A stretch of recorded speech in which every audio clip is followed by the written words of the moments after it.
Hey everybody, and welcome back to ABA Chapter Chat. I am so excited for our deep dive today because we're going to be talking about one of the coolest things in ABA. We're going to be talking about Cognitive Behavior Modification. Or CBM for short. And essentially what we're going to be unpacking is how what we think impacts how we feel and how we act. We're going to be using the text Behavior Modification Principles and Procedures today. And that text has some awesome real-world examples that can help us all really grasp these concepts. You know what I find so fascinating about this whole area is that it really drives home the point that all those thoughts we have, those images we make, the pep talks we give ourselves, those aren't just random noise. Those are actually the drivers behind our emotions and actions. You can think about it like that inner critic that pops up right before a big meeting and says, oh no, I can't handle this. Or maybe you're trying to calm down, so you picture yourself on a peaceful beach. All of those things, those are examples of cognitive behaviors. So it's kind of like there's this hidden control panel in our brains, right? And these thoughts are pushing all the buttons. So if we as ABA professionals can learn to work with those thoughts, we can really help people change their reactions and behaviors for the better. Exactly. And the text really emphasizes how crucial it is for us to understand these internal processes. And when we talk about CBM, we're really talking about either decreasing those unhelpful thoughts that are holding us back or increasing the helpful thoughts that make us feel capable and confident. Okay, so let's break this down a little further. What exactly is cognitive behavior? Because that sounds kind of technical. It is a little technical, but think of it this way. Cognitive behaviors are those thoughts and images and those self-statements that are happening inside our minds. They're not something someone else can see. They're like those internal conversations we're having with ourselves, the mental pictures we create, the stories we tell ourselves about what we experience. Oh, so like when I'm trying to remember what to grab at the grocery store, and I literally picture myself walking through each aisle. Or when I'm nervous about something, and I tell myself, take a deep breath, you've got this. That's all cognitive behavior, right? Exactly. And these cognitive behaviors, they're so important in ABA because they directly influence how we feel and what we do. It's like a chain reaction. A thought triggers an emotion, and that emotion then leads to a behavior. So it's not just about addressing the behavior we see, but it's about understanding those thoughts that are happening first. That's really cool. It is. And the book has some great examples of how this plays out in real life. Remember Daniel, the high school student who kept getting into fights? Oh yeah, that case really stuck with me. Well, on the surface, we saw aggression and fighting. But when we dug a little deeper, we learned that Daniel was dealing with a lot of physiological arousal, things like a racing heart and muscle tension, which he interpreted as anger. But the real key here was his negative self-talk. Thoughts like, he can't talk to me like that, or I won't let him get away with this. So those thoughts were like pouring gasoline on a fire, making him even more likely to lash out physically. And what's interesting is that even though the fighting got him in trouble, it also temporarily stopped the bullying. Exactly. And that's a perfect example of how a behavior can be maintained by negative reinforcement. Even though getting suspended is a consequence, it also removes the bullying, which reinforces the fighting in Daniel's mind. Wow, that makes so much sense. So how did they use CBM to help him break that cycle? Well, since punishing the fighting wasn't practical in this case, they focused on what was happening before the behavior, those cognitive antecedents. The therapist worked with Daniel to identify those anger-inducing thoughts and helped him understand how they were contributing to the problem. So the first step was awareness, helping him recognize those thought patterns. Then what? They helped him develop new coping statements to replace those negative thoughts. Things like, don't fight, it's not worth getting suspended. Right. Or, I'm walking away, I'm in control. It's like giving him a new script to follow when those challenging situations come up. I love that.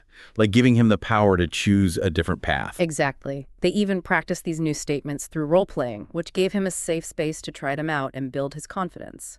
That's amazing how CBM focuses on giving people the tools they need to manage those internal triggers. Absolutely. And the book also talks about how they used relaxation techniques to help Daniel manage his physiological responses to anger. It was a multi-pronged approach, addressing the problem from different angles. That's so smart.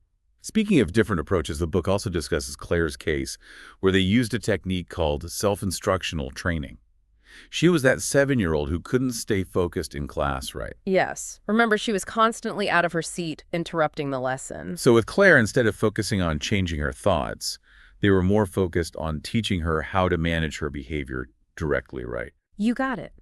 With self-instructional training, we're essentially teaching the client to become their own coach. The therapist used a combination of instructions and modeling and practice to teach Claire specific self-statements that she could use to guide her own behavior.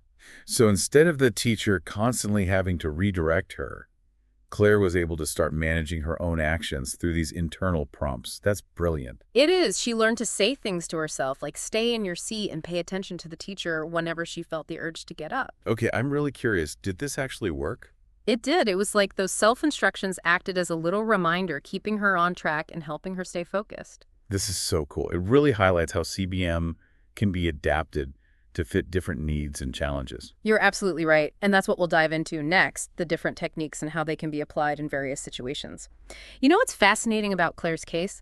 It really reminds us that using techniques that are developmentally appropriate is so important.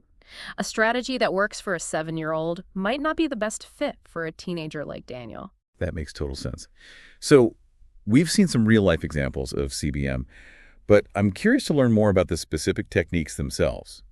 The book focuses on two main approaches: cognitive restructuring and self-instructional training. And we already talked about self-instructional training with Claire. So what about cognitive restructuring? When would we use that?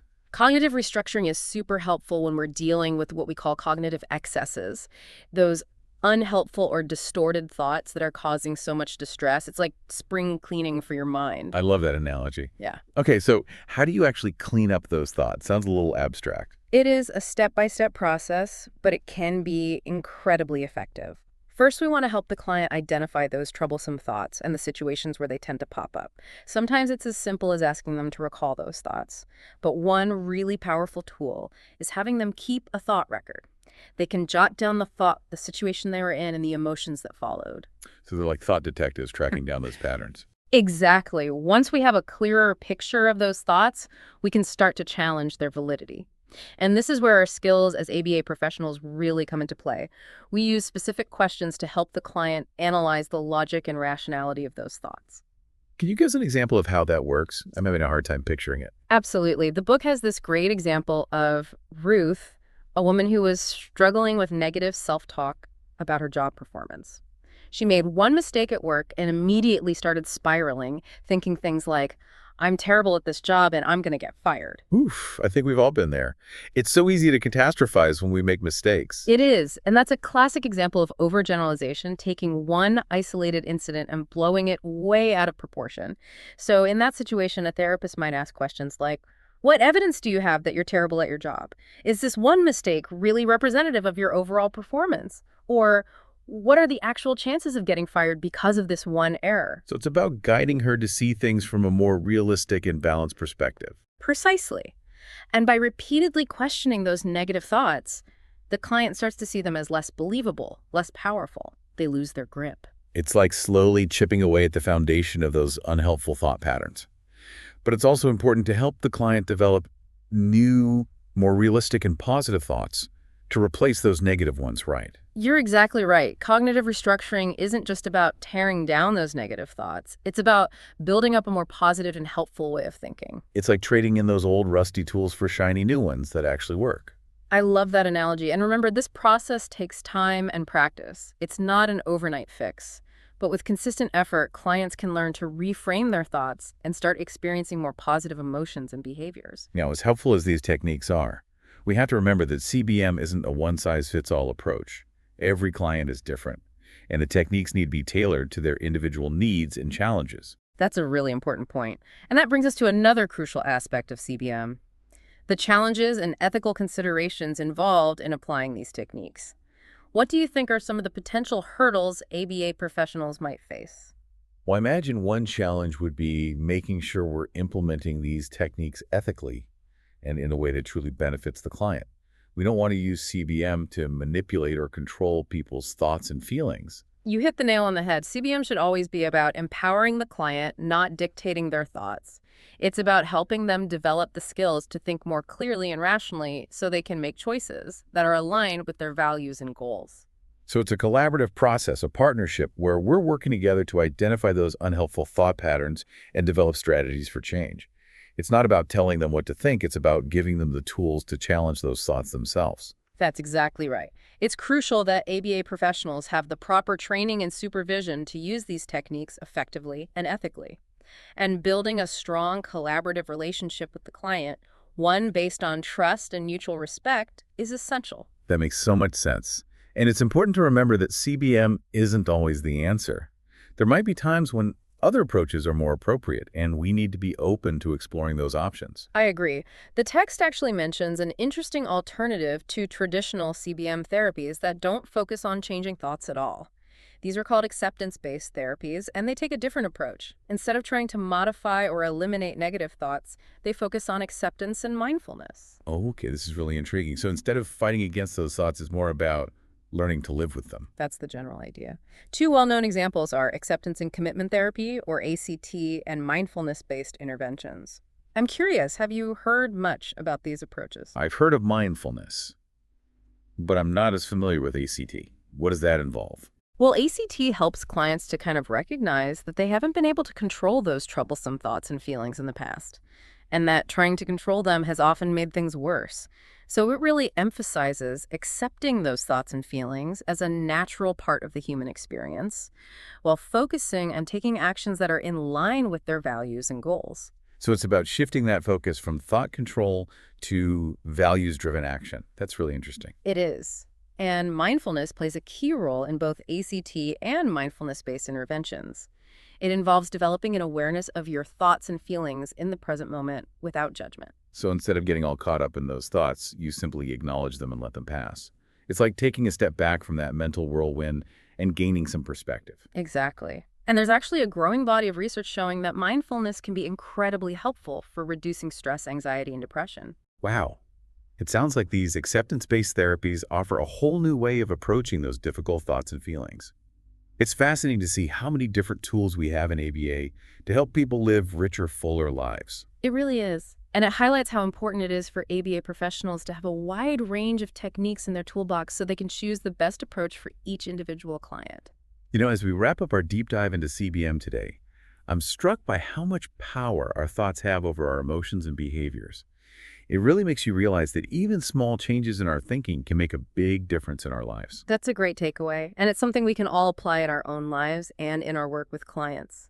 Whether it's challenging those negative thoughts or practicing self-compassion or simply becoming more aware of our internal dialogue, there's always room for growth. Well said. And to everyone listening out there, I encourage you to keep exploring CBM and how it can be applied in your professional practice and even in your personal life. This deep dive has been just a glimpse into this amazing field, and there's so much more to discover. I agree. As you continue to learn about CBM, you'll gain incredible insights into the connection between thoughts, feelings, and actions. And ultimately, that knowledge will empower you to make a real difference in the world. Thanks for joining us today on ABA Chapter Chat. We'll see you next time for another deep dive into the fascinating world of ABA. Until then, keep those thoughts positive and keep making a difference.